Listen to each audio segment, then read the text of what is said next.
దేవునికి మహిమ కలుగునుగాక. మీ అందరికీ శుభాభివందనాలు తెలియజేస్తూ ఉన్నాము. ఈరోజు దేవుని వాక్యాన్ని చదువుకుందాం. కీర్తనల గ్రంథము 23వ అధ్యాయము 1వ వచనాన్ని చదువుకుందాం. యెహోవా నా కాపరి, నాకు లేమి కలుగదు. ప్రియమైన దేవుని పిల్లలారా, గమనించండి.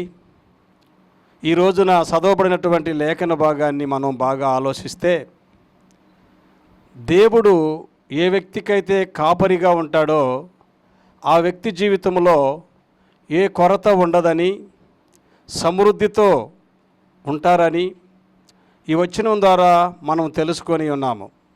అయితే ఎంతో కష్టపడుతూ, ఎంతో ప్రయాసపడుతూ, రాత్రింబగళ్ళు పనిచేస్తూ, అది వ్యాపారమైనా లేక ఉద్యోగమైనా ఏ పనైనప్పటికీ సమృద్ధితో నేను ఉండాలని మరి ప్రయాసపడినప్పటికీ చివరికి నోట్లో నుంచి వచ్చే మాట ఏమిటంటే, నేను ఎంత కష్టపడుతున్నప్పటికీ నా ఇంటిలో ఏమీ మిగలట్లేదు, నాకు ఏదో ఒక కొరత మిగిలిపోతూనే ఉంటుంది. నేను ఎంత ప్రయాసపడి రాత్రింబగళ్ళు కష్టపడినప్పటికీ నేను సమృద్ధితో నింపబడలేకపోతున్నాను అని అనేక మంది బాధపడుతూ మాట్లాడుతూ ఉంటారు. అయితే ఈరోజు దేవుడు తన వాక్యము ద్వారా మనతో మాట్లాడుతూ ఉన్నాడు. అదేమిటంటే, ఆ దేవాతి దేవుణ్ణి ఎవరైతే కాపరిగా చేసుకొని ఆయనతో కలిసి, అది వ్యాపారమైనా ఉద్యోగమైనా లేకపోతే పొలాలు వేసి పంటలు పండించే విషయంలోనైనా దేవుని మీద ఆధారపడి దేవుని ఆలోచన తీసుకొని ఆయనకు మరి ఇష్టమైనటువంటి జీవితాన్ని జీవిస్తూ ఆయనను కాపరిగా లేక యజమానుడుగా చేసుకున్న వారికి ఏ కొరత ఉండదని, సమృద్ధితో ఉంటామని మరి ఈ వాక్యం మనకు తెలియజేస్తూ ఉన్నది.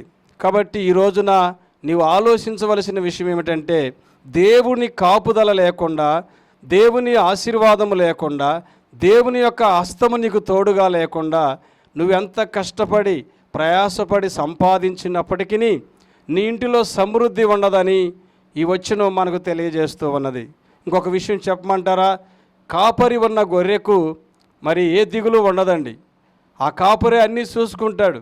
ఆ కాపరి సమృద్ధిని, కావలసిన ఆహారం, కావలసిన నీరు సమస్తమును తగిన సమయంలో ఆ యొక్క గొర్రెకి ఎలాగైతే అందిస్తాడో, నీవు నేను మనందరము కూడా దేవాతి దేవుడిని కాపరిగా చేసుకున్నప్పుడు మనకున్న అవసరాలన్నీ ఆయన తీరుస్తూ ఉంటాడు.